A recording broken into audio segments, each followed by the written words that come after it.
Est-ce qu'on peut donner une main d'acclamation pour Dieu? Merci. Merci. Eh bien, nous tournons nos Bibles dans Apocalypse chapitre 2.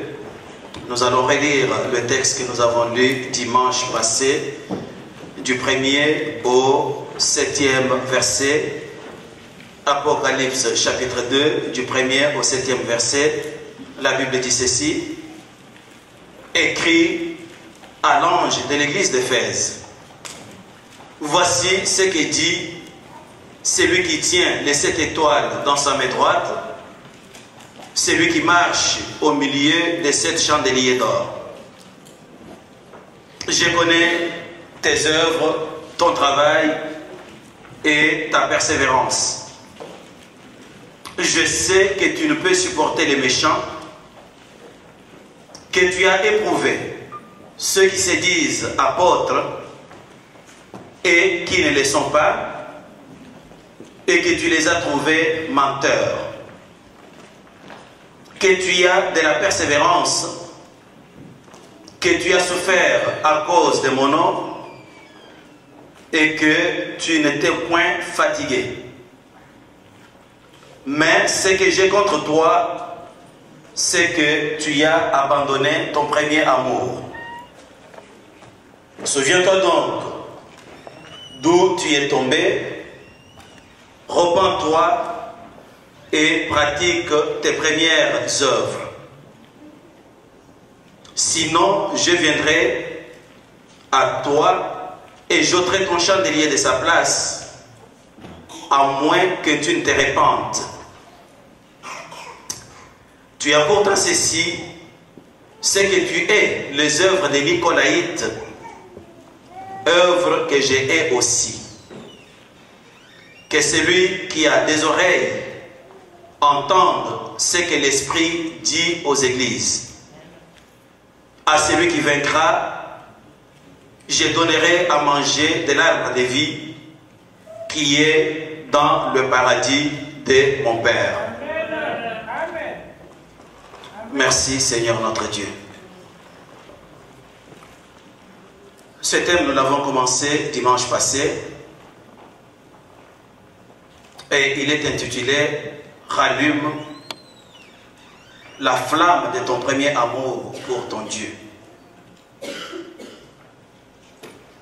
Je vous ai fait comprendre que mon objectif était de vous encourager, oui. J'aimerais encourager quelqu'un ce matin à aimer Dieu. J'aimerais encourager quelqu'un ce matin à rallumer la flamme de son premier amour pour son Dieu. La lecture du texte d'Apocalypse chapitre 2 que nous venons de faire nous a révélé que nous avons affaire ici à une lettre que le Maître a adressée aux fidèles de l'église d'Éphèse dans le but de les encourager à rallumer la flamme de leur premier amour. Je vous ai fait comprendre aussi qu'aujourd'hui, cette lettre ne s'adresse pas aux fidèles de l'église d'Éphèse, mais c'est une lettre qui t'est adressée à toi. Le message central de cette lettre pour toi, c'est que le Seigneur veut te voir rallumer la flamme de ton premier amour pour lui. C'est-à-dire, le Seigneur veut que tu puisses l'aimer. L'étude de ce texte nous a révélé l'existence de 5 choses importantes que j'ai commencé à analyser avec vous depuis le dimanche passé. La première chose sur laquelle j'ai insisté dimanche passé est que, en notre qualité des enfants du royaume, nous devons savoir apprécier les qualités des autres. nous devons savoir apprécier les bonnes œuvres des frères et des sœurs qui sont autour de nous. Nous devons savoir apprécier à juste titre ce que notre mari fait de bien, ce que notre femme fait de bien, ce que notre enfant fait de bien, ce que notre ami fait de bien. Il est dommage d'observer que l'homme adamique n'est pas capable d'apprécier à juste titre ce que son frère fait. L'homme adamique a exercé son œil pour ne voir que le mal de son frère. Même s'ils ont vécu ensemble pendant des dizaines d'années, le jour où il commet le premier mal, c'est ce jour-là que son ami, son frère, son mari, sa femme devient lui-même l'enfer sur la terre. Cette façon de voir les choses n'est pas bonne. Cette façon de voir les choses n'est pas biblique. En lisant la lettre à l'église d'Éphèse, nous savons bien que Jésus-Christ s'apprête à faire un reproche sévère aux fidèles de l'église d'Éphèse qui ont abandonné le premier amour pour lui. Mais nous le voyons au 2e verset, au 3e verset et au 6e verset prendre le temps de relever leurs qualités, prendre le temps de les apprécier, prendre le temps de les féliciter, de les louer. Il les félicite pour leur travail. Quand quelqu'un travaille, frère, il faut savoir le dire. Il faut savoir le féliciter. Nous appartenons parfois à une culture, lorsque quelqu'un fait quelque chose de bien, on se tait. Mais dès qu'il commet un petit forfait, on saute avec toute la puissance de l'enfer pour le démolir. Je vous ai fait comprendre dimanche passé que vous le vouliez ou pas, tout homme sur la surface de la terre est capable de faire le bien, il est aussi capable de faire le mal. Toi, tu fais le bien, tu fais aussi le mal. Lorsque le maître dit que, ôte premièrement la poutre qui est dans ton œil, avant de te préoccuper à enlever la paille qui est dans l'œil de ton voisin, ce qu'il veut nous dire par là, c'est que nous tous, nous avons des défauts. Nous tous, nous avons des faiblesses. Et si tout le monde prend le temps à cataloguer les faiblesses et les défauts de son frère, la vie devient invivable dans la société. Voilà pourquoi le maître commence par relever ce qu'il y a de positif chez les fidèles de l'église d'Éphèse. Dis que je connais ton travail, je te félicite pour cela. Je connais tes bonnes œuvres, je te félicite pour cela. Je sais que tu n'entres pas en alliance avec les méchants. Je te félicite pour ça. Je sais que tu ne fais pas des cadeaux aux faux ministres de Dieu. Je te félicite pour ça. Je sais que tu es toujours en opposition avec les partisans de la doctrine des Nicolaïtes. Je te félicite pour cela. Bref, la première chose que ce texte nous a enseigné, c'est que nous, en tant que les enfants du royaume, nous devons apprendre à apprécier nos prochains à juste titre. La Bible dit que chacun de vous parle à son prochain selon la vérité. Amen. Votre frère a fait quelque chose de bien, dis-lui, merci frère Jean-Marie, tu fais quelque chose de bien. Ça va l'encourager à faire encore le bien.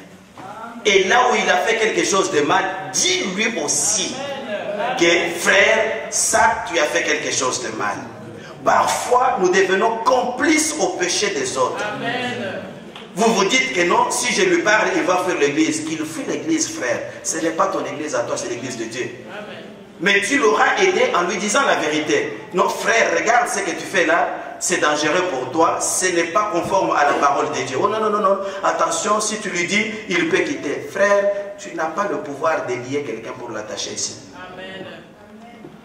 Mais néanmoins, en lui disant la vérité, tu l'auras aidé à demeurer dans la parole et tu l'auras aidé à purifier sa relation avec son Dieu et à devenir important. Un jour, lui aussi pourra te dire la vérité, il va t'aider. Voilà la raison pour laquelle Dieu nous place les uns à côté des autres. La deuxième chose, en notre qualité d'enfants du royaume, nous devons aimer Dieu avec notre cœur tout entier. Je martèle sur ça, frère, sœur. Aime Dieu. Aime Dieu, je te le dis. Dieu t'a fait grâce de le connaître, de venir à l'église. Fais de ton amour pour Dieu la préoccupation même fondamentale de ta foi. Amen. Pourquoi tu dois aimer Dieu? Aime Dieu parce que jour après jour, Dieu te fait du bien. Amen. Nous avons été témoins de ce qui s'est passé cette semaine au Canada. Ce qui m'a beaucoup touché, c'est les 2 soldats qui étaient au monument du souvenir à Ottawa. Mais lorsque le meurtrier arrive, il tire sur l'un, il laisse l'autre. Pourquoi l'autre est resté? Le type ne les connaissait pas, il est arrivé. Mais il a tiré sur l'un, il a laissé l'autre. Il n'a pas réussi. Il va dire au chauffeur, libère la voiture. Mais il était armé. Il pouvait descendre le chauffeur.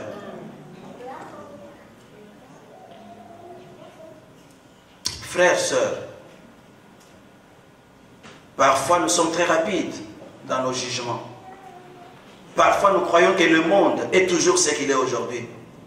Mais je vais te dire que ce que tu es aujourd'hui, c'est la manifestation de l'amour de Dieu dans ta vie. La Bible dit qu'il est le Dieu qui donne à tous la vie, l'être et le mouvement. Si tu peux compter ses bienfaits dans ta vie, si tu peux compter ce que Dieu fait jour après jour, frère, tu vas découvrir tout simplement que l'homme est ingrat envers ses dieux. Aime d'abord Dieu parce qu'il est Dieu. Il est ton Père. Je l'aime pourquoi? Je n'ai pas de justification à donner. Je l'aime parce qu'il est Dieu. Et si j'ai quelque chose à ajouter, je vais l'aimer parce qu'il prend soin de moi. Il prend soin de ma famille. Il prend soin de mes frères, de mes soeurs. Il est mon Dieu. Tout le monde qui sort le matin ne retourne pas nécessairement à sa maison le soir. Mais qu'est-ce qui fait que moi je sors, je retourne? C'est parce que la miséricorde de Dieu est encore sur moi. Et à cause de cela, il faut que j'aime Dieu. Il faut que j'aime Dieu. Il prend soin de moi. Je dois aimer Dieu parce qu'il m'a aimé le premier. L'apôtre Paul dit que même lorsque nous étions des méchants, des malfaiteurs, haïssables et dignes d'être haïs, c'est-à-dire, si quelqu'un nous haïssait, il avait raison de nous haïr. Mais en ce moment-là, Dieu est venu nous aimer. Amen. Alors que nous n'étions même pas dignes d'être aimés, frères. Je vous ai fait comprendre dimanche passé que l'amour a la vocation d'être réciproque. C'est-à-dire, on aime celui qui aime. Comme Dieu nous a aimés le premier, ce que Dieu attend de nous, c'est que nous puissions lui répliquer cet amour. Je t'encourage, mon frère, à aimer Dieu avec ton cœur tout entier. Et Dieu veut que nous puissions l'aimer. Il est de la volonté de Dieu que nous puissions l'aimer. Deutéronome chapitre 6, verset 4. Shema Israël, écoute Israël. L'Éternel, notre Dieu, est le seul éternel. Alors, tu aimeras l'Éternel ton Dieu de tout ton cœur, de toute ton âme, de toute ta force. Ça, c'est le commandement de l'Éternel. Et il le précède par un appel à l'attention. Il dit que, écoute Israël, prête oreille Israël. Ce que je te dis est très important. Parce que l'Éternel, notre Dieu, est l'unique Dieu, est l'unique éternel. Alors, tu dois l'aimer. Pas l'aimer avec un amour de second plan, mais tu dois l'aimer avec ton cœur tout entier. Parce que s'il décide de t'arracher ce cœur, tu ne pourras pas l'utiliser pour aimer une fille qui passe dans la rue. Tu vas l'aimer avec toute ton âme. S'il te rend fou aujourd'hui, tu ne seras pas capable de développer des théories scientifiques. Donc permets à ton mental, à ton spirituel d'aimer ce Dieu puisqu'il a l'auteur. Et tu vas l'aimer de toute ta force. S'il te coupe les deux mains et les deux jambes aujourd'hui, frère, tu vas chercher quelqu'un d'autre pour venir te donner à manger. Voilà que tout ce que nous avons, c'est un don de Dieu. Et Dieu veut que nous puissions l'utiliser pour l'aimer avec ça. Aime Dieu, frère. J'insiste ce matin. Je te conseille, aime Dieu. Aime Dieu avec ton cœur tout entier. La Bible dit que c'est lui qui m'aime, ou qui aime sa femme plus que moi, qui aime son frère plus que moi, il n'est pas digne du royaume de Dieu. Qu'est-ce que cela veut dire? Cela veut dire que dans l'ordre des priorités, notre premier amour, c'est à Dieu. Et après Dieu, je peux aimer ma femme, je peux aimer mon enfant, je peux aimer mon frère et ma soeur. Et d'ailleurs, en commençant par aimer Dieu, lorsque mon amour transite par Dieu et il tombe sur ma femme, ça sera le vrai amour. Amen. Mais lorsque je l'aime, j'aime ma femme, sans transiter par Dieu, c'est un faux amour. Raison pour laquelle parfois, là où c'était supposé être le berceau de la paix, ça devient parfois le parlement ou le cour, le tribunal ou le matin. Là où c'était supposé que quand quelqu'un rentre, il est heureux, dès qu'il arrive à la porte, il voit la porte de sa maison, la pression monte. Pourquoi? Parce qu'il y a quelque chose qui a raté dans l'amour, qui n'a pas purifié cet amour. Quand tu commences par aimer Dieu, n'est-ce pas? C'est lui qui va te rendre capable de bien aimer ta femme. C'est lui qui va te rendre capable de bien aimer ton mari. C'est lui qui va te rendre capable de bien aimer ton frère, ta soeur, au sein de l'église de Dieu. Nous devons aimer Dieu, mon frère, ma soeur, avec notre cœur tout entier. Et lorsque, dans Matthieu chapitre 22, un docteur de la loi vient voir Jésus-Christ, et ce docteur était animé d'une très mauvaise intention. Il a observé que Jésus a réduit au silence les pharisiens et les sadducéens. Lui, il est venu dire que je vais voir avec ce petit aujourd'hui. Dès qu'il rencontre le maître, il dit que non, maître, dis-moi selon toi, quel est le plus grand commandement de tous les commandements dans la loi de Dieu? Et Jésus n'a pas hésité. Jésus lui dit, tu aimeras ton Dieu de tout ton cœur, de toute ton âme, de toutes tes pensées. Voici le plus grand commandement de tous les commandements. Oui, c'est la vérité. L'amour de Dieu, c'est ça le plus grand commandement, oh mon frère, ma soeur. Dieu veut que nous puissions l'aimer. Et dimanche passé, j'ai soulevé une question avec vous en vous disant, mais aimer Dieu c'est quoi? Et j'ai répondu à cette question en vous disant que la Bible ne nous donne pas la définition de l'amour. C'est la philosophie qui donne la définition théorique de l'amour. C'est un élan du cœur. Un élan du cœur, qui le voit? Mais Dieu lui donne, il nous donne des indices qui manifestent l'amour que nous avons pour lui. Il nous donne des indices qui reflètent l'attitude que nous avons, la disposition de notre cœur lorsque nous faisons quelque chose pour ces dieux. Et nous avons vu que parmi ces indices, il souligne les œuvres. Donc, ce sont nos œuvres qui manifestent l'amour invisible qui est dans notre cœur. Et parmi ces œuvres, nous en avons cité quelques-unes. Nous avons dit d'abord le désir de demeurer dans la présence de Dieu, celui qu'on aime. Et lorsque tu as une femme que tu aimes, surtout quand c'est le premier jour ou le deuxième jour, où tu es frappé par un coup de foudre, il peut t'arriver même de perdre le chemin dans le métro. Au lieu d'aller à Henri Bourassa, tu prends la direction Côte-Vertu, tu ne te rends pas compte. Et quand tu arrives à Berry-Icam, tu descends, tu dis que maintenant je vais à Henri Bourassa, tu te retrouves encore en direction de Côte-Vertu. Et lorsque tu la vois, même si tu n'as rien à faire, tu es toujours là. Comment ça va? Comment ça va? Juste quoi? Ce que je dis c'est vrai, juste quoi? c'est la présence tout simplement. Donc je voudrais passer du temps dans la présence de celui que j'aime. Juste ça, cette présence-là me comble. Et Dieu notre Père, lui, il a besoin que nous puissions passer du temps dans sa présence. Nous l'avons dit dimanche passé, par la prière, par la méditation, tout ce qui plaît à Dieu, nous sommes là. Et nous sommes là avec notre cœur tout entier, frère. Une autre œuvre, c'est l'obéissance. Celui qui aime Dieu obéit à son commandement. Dieu dit ne vole pas. Si tu aimes Dieu, tu ne voles pas. Dieu dit aime ton prochain. Si tu aimes Dieu, tu aimes ton prochain. Dieu dit va me prier. Si tu l'aimes, tu vas le prier. Tu n'auras pas de calcul à faire. Écoutez-moi, frère bien-aimé. Nous vivons dans un monde totalement corrompu. Nous vivons dans un monde, au milieu d'un monde hypocrite. Mais malheureusement, cette hypocrisie est amenée jusque dans l'église de Dieu. Nous vivons dans le monde du paraître. S'il y a quelque chose que je déteste dans ma foi, c'est le paraître, frère. Dieu ne juge pas quelqu'un sur base de ce que vous pouvez faire. Sur base des ablutions, des mouvements. Non, Dieu juge quelqu'un sur base du cœur.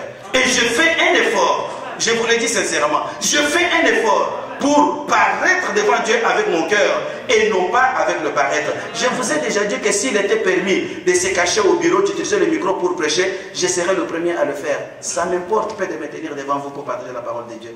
Mais parce que c'est une exigence, mais je n'ai pas de choix. Pourquoi? On a développé la culture du monde où tout ce qu'on fait, on le fait pour apparaître, pour impressionner les gens. Frère, il faut impressionner Dieu. N'impressionne pas les gens. Je vous dis la vérité, il faut impressionner Dieu. N'impressionne pas un homme. Ne fais même rien pour qu'un homme m'acclame. Ils ont acclamé Jésus-Christ quand il est monté à Jérusalem assis sur le dos d'un âne. Et une semaine après, ils ont crié à haute voix à mort que son sang retombe sur nous et sur nos enfants.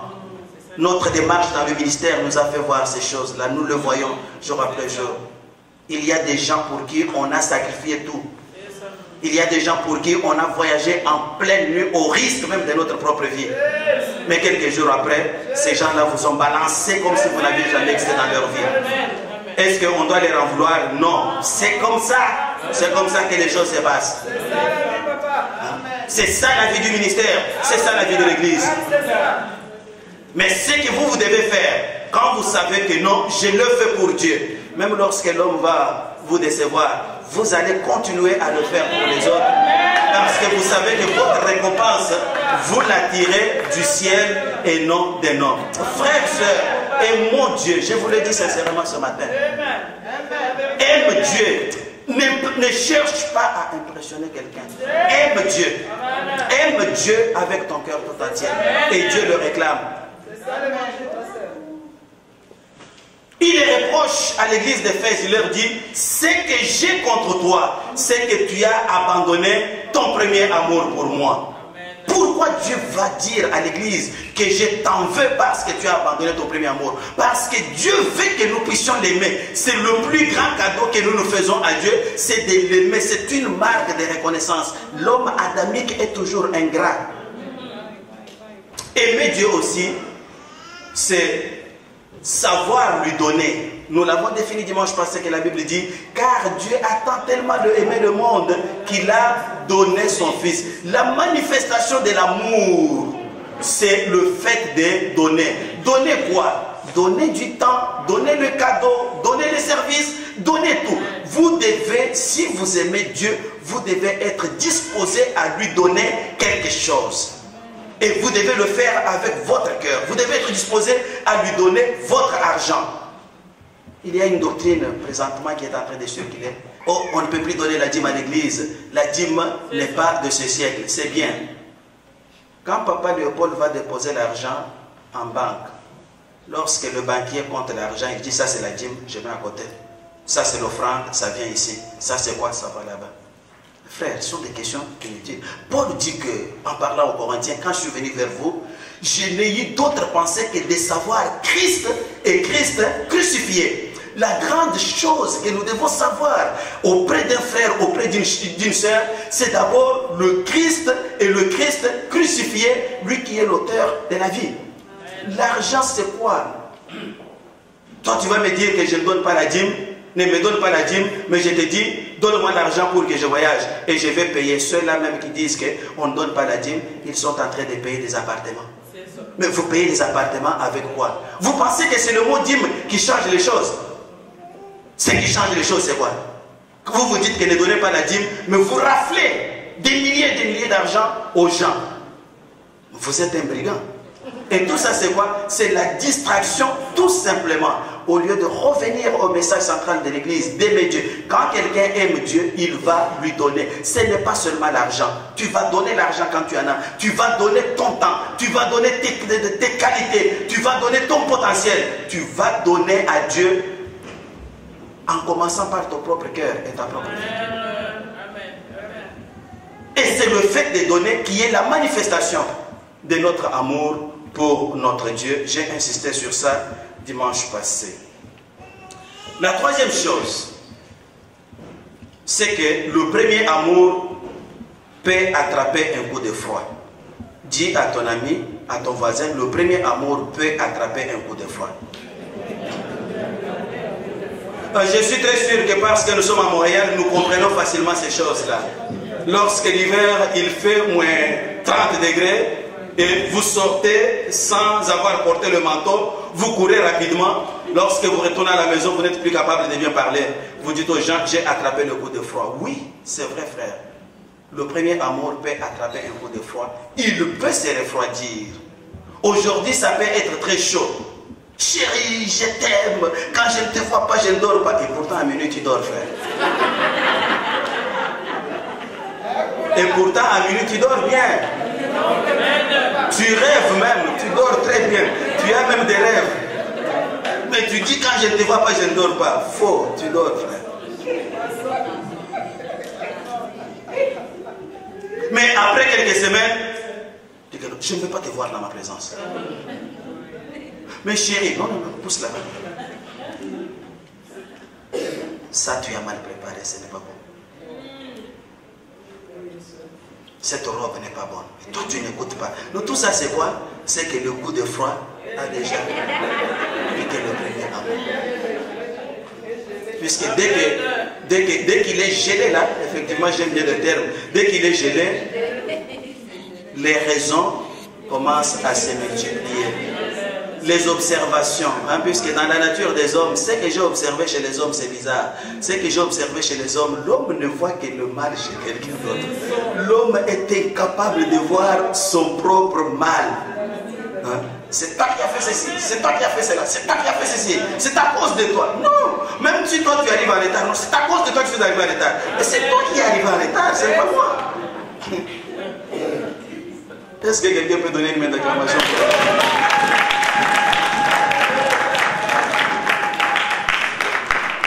Le premier amour peut subir un coup de froid. Il peut être refroidi par plusieurs choses. Je l'ai dit dimanche passé. Il peut être refroidi par les difficultés de la vie. Je suis un bon chrétien, mais j'ai des problèmes. J'ai prié Dieu. Je n'ai pas de solution à mon problème. Au fur et à mesure que le temps passe, je commence à faire marche arrière. Je dis, ça fait longtemps que je vais à l'église, mon cher, mais ça ne change pas. J'irai, je viendrai, je suis avec vous, je viendrai. Ça, c'est quoi? C'est qu'à cause des difficultés de la vie, ton premier amour a commencé à subir un coup de froid. Ça peut être le jugement atroce d'un frère ou d'une sœur dans l'assemblée. Vous passez, vous asseoir. Pourquoi tu m'as marché sur le quai? Je n'aime pas ça. Je n'aime pas ça. Et l'autre dit, mais j'ai quitté ma maison pour aller prier Dieu. Comment se fait-il que j'arrive dans cette église-là? Il y a même un responsable qui me ramasse avec de telles observations. Quand il rentre à la maison, il commence à réfléchir. est-ce qu'il faut que j'aille encore prier? Non frère, ce jour je prie à la maison. Le premier amour a subi un choc. On sait pourquoi il est important de faire attention quand on est dans l'église de Dieu. De faire attention avec tous ces gestes, parce qu'à l'église, je ne protège pas seulement ma propre foi, mais j'ai aussi la responsabilité de protéger la foi de mon frère, la foi de ma soeur. On doit être réservé, frère. On doit être réservé et savoir qu'est-ce qu'il faut dire et qu'est-ce qu'il ne faut pas dire. Plusieurs choses peuvent être cause du coup de froid qui entre qui vient endommager l'amour, le premier amour d'une personne.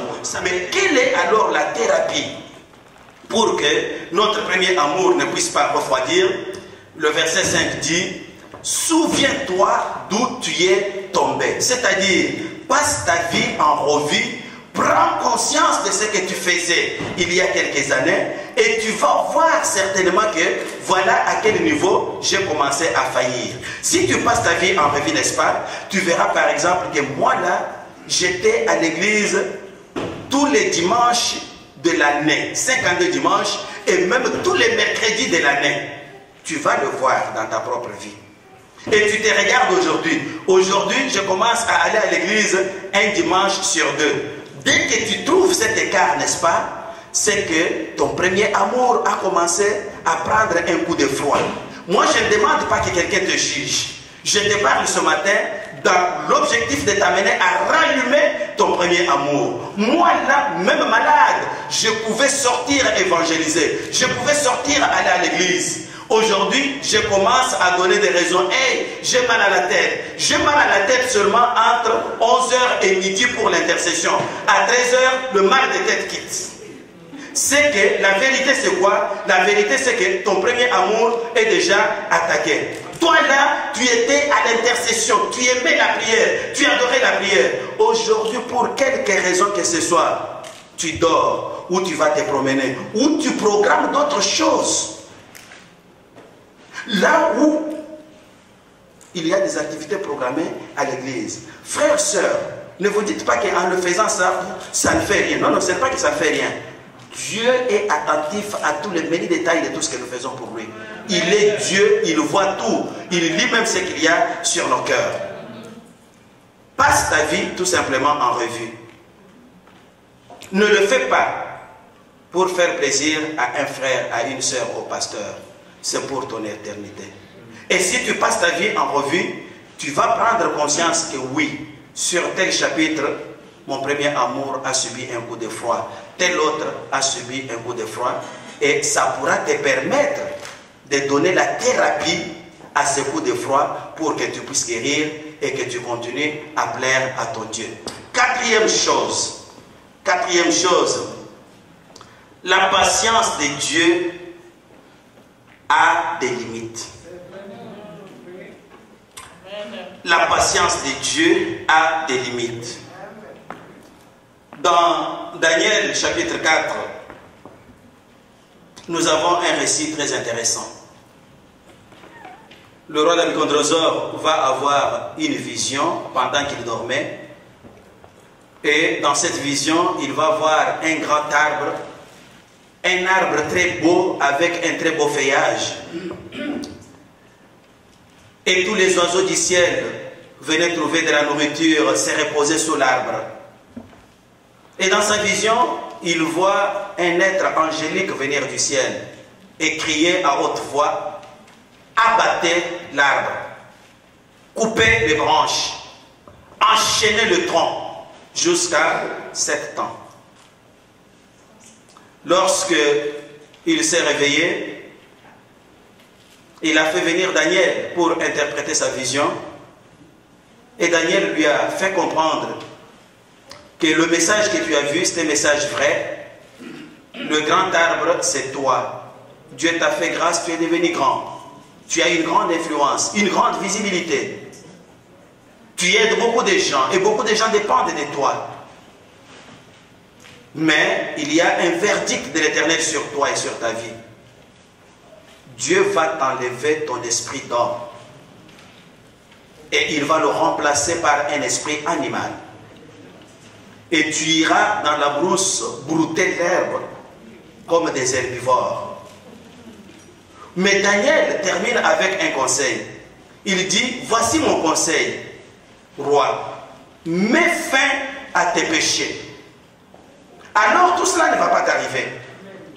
Vous voyez frère, le conseil est là, mets fin à tes péchés.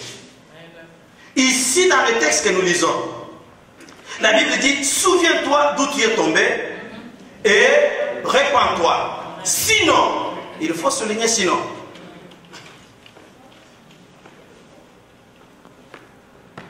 Amen l'église. Sinon est très important dans ce verset.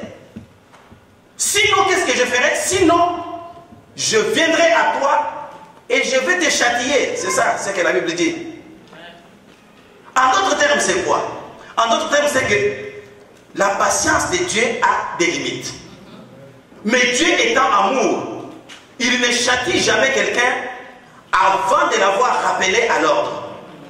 Dieu a rappelé Nabucodonosor à l'ordre en lui montrant la vision et en envoyant Daniel lui donner la révélation de la vision et même lui prodiguer un conseil. Frère, il faut être attentif au conseil que Dieu te prodigue. Amen. Dieu dit, mets terme à tes péchés et ça ne va pas t'arriver. Nabucodonosor a continué à multiplier ses péchés. Conséquence, un matin, toujours au chapitre 4, son esprit d'homme lui a été enlevé. Nabucodonosor est devenu quasiment un animal. Il est allé en brousse, lui qui était roi, il a commencé à brouter l'herbe avec la bouche. Même chose dans notre lettre. Même chose dans notre lettre. La Bible dit, repens-toi, c'est-à-dire, après avoir pris conscience que moi là, je servais Dieu avec cœur. Maintenant, je ne le sers plus avec cœur. Seigneur, je me répands. Je prends conscience que je ne fais plus ce que je faisais pour toi. Répands-toi et reviens à tes premières œuvres. Seigneur, je reviens à ce que je faisais pour toi. J'étais régulier dans ma dîme. Seigneur, je ne la donne pas. Pourquoi? Parce que tel, je me répands. Seigneur, je reviens aux bonnes œuvres. J'ai chanté dans la chorale, dans l'église. Seigneur, je ne chante plus. Pourquoi? À cause de telles raisons. J'ai compris ton message. Je me répands. Je reviens à mes bonnes œuvres. Seigneur, je venais à l'église 52 fois par année. Je ne veux plus. Seigneur, je me répands. Ça, c'est quoi? C'est l'avertissement de Dieu. Le Dieu que nous servons, non? Il est plein de miséricorde et de bonté, mais il est aussi un feu dévorant. Amen. Il commence pour vous prouver son amour. Il commence par vous appeler à l'ordre. Il vous montre les choses. Frère, voilà ce que tu fais. Reviens à tes premières ordres. Mais après, il dit, sinon, là, il intervient en tant que le feu dévorant. C'est-à-dire, l'épée de Damoclès pèse maintenant sur toi. Il dit, sinon, c'est-à-dire, si tu ne te répands pas, si tu n'écoutes pas mon conseil, je vais venir à toi et je vais te frapper. Vous savez qu'il y a beaucoup de gens qui sont châtiés. Il y en a d'autres qui sont sous la malédiction de l'Éternel parce qu'ils n'ont pas tout simplement écouté Dieu quand Dieu leur prodigue des conseils. Frère, Dieu est bon, mais il est aussi très méchant. Je vous l'ai dit. La crainte que nous avons de l'Éternel là est à la fois basée sur son amour pour nous et sur sa capacité de faire du mal. S'il a décimé toute une génération de Noé, il est capable de décimer au feu. Il a appelé le feu sur la génération de Sodome et Gomorrhe. Toute la génération a été pulvérisée. C'est le même Dieu. Il a ordonné à la terre d'ouvrir la bouche. Dathan, Corée, Abiram ont été avalés. C'est le même Dieu, frère. Il y a des gens, jusque dans le siècle présent, il y a des gens qui meurent parce qu'ils n'ont pas mis du sérieux dans leur collaboration avec Dieu. Je vous dis vrai. Si vous lisez bien la Bible et vous aimez votre Dieu, vous allez comprendre que non, on ne se moque pas de Dieu, on ne blague pas avec Dieu. On ne blague pas avec Dieu. Il est capable de tout. Il a fait une petite démonstration à Myriam, tout simplement. Pourquoi? Qu'est-ce que Myriam avait fait de mal? Et pourtant, ce que Myriam disait était presque conforme à ce qu'on apprenait aux Juifs. Moïse, pourquoi toi tu es allé épouser une étrangère? Mais pour avoir murmuré contre Moïse, allez, lèpre d'un coup. Mais il y a un commentateur hébreu qui dit, Dieu dans son amour s'est souvenu que c'est la même Myriam qui avait accompagné Moïse jusqu'au fleuve. C'est elle qui a joué l'espionne auprès de la fille du Pharaon. À cause de ses bienfaits, Dieu s'est souvenu d'elle. Il a dit, pas pour toujours, seulement pour une semaine. Et après, on va te reprendre. Et elle a été reprise. Encore une fois, l'amour de notre Dieu. Aime Dieu, mon frère. Écoute ses conseils et mets-les en pratique. Évite le châtiment de Dieu. La cinquième et dernière chose, et on termine, c'est que Dieu reprend ses bénédictions sur ceux qui écoutent ses conseils. Il dit qu'à celui qui vaincra, je mange et je donnerai à manger de l'arbre de vie qui est dans le jardin, dans le paradis de mon Père. À celui qui vaincra ici, c'est tout simplement à celui qui va obéir. Quand je donne mes conseils, à celui qui va écouter mon conseil, je vais lui donner la possibilité de manger de l'arbre de vie qui se trouve dans le paradis de mon Dieu. En d'autres termes, à celui qui va obéir, je vais reprendre sur lui toutes les bénédictions d'Abraham. Dieu bénit. Mais Dieu ne bénit que ceux qui obéissent à sa parole. Dieu ne bénit que ceux qui entrent en partenariat avec lui. Parfois, en tant que pasteur, on a beaucoup de problèmes. Je pense qu'Amazon l'avait dit ici. Quelqu'un va venir, pasteur, prie pour moi, j'ai besoin du travail, j'ai besoin du mariage, j'ai besoin des enfants. Vous priez pour lui, ça ne vient pas. Vous vous demandez même, Seigneur, pourquoi ça ne vient pas? Alors que lui, il connaît comment il conduit sa propre vie. Donc, il vous met en difficulté, même dans des jeûnes multipliés, au lieu de manger le foufou, vous êtes en train de jeûner. Mais lui, il sait. Et quand quelque chose n'arrive pas, non, ce pasteur-là n'a pas de puissance. Non, le pasteur n'a pas de puissance. C'est Dieu qui est puissant. C'est Dieu qui opère. Ce n'est pas le pasteur qui opère. Et si Dieu n'a pas opéré, ce n'est pas ma faute, c'est Dieu. Toi et moi, nous prions le même Dieu. Mais pendant ce temps, toi, tu ne dis pas ce que tu fais. Comment tu n'obéis pas à ce Dieu? C'est le partenariat avec Dieu, frère, qui est à l'origine de beaucoup de choses. Je vous ai parlé du premier amour. Je vous ai encouragé à aimer votre Dieu de tout votre cœur. C'est l'unique grand cadeau que Dieu nous fait aujourd'hui. Et je termine en vous disant que si vous n'aimez pas Dieu avec tout votre cœur, il y a un sinon. Vous pouvez compléter vous-même. Sinon, c'est ce que Dieu dit. Vous complétez vous-même. Mais si vous l'aimez avec tout votre cœur, si vous revenez à votre premier amour, eh bien, attendez-vous que le ciel sera ouvert sur votre vie et Dieu va vous bénir richement parce qu'il est le Dieu qui donne sans jamais s'appauvrir. Alors, nous allons nous tenir debout. Je vais t'inviter à prier pour toi, à passer ta propre vie en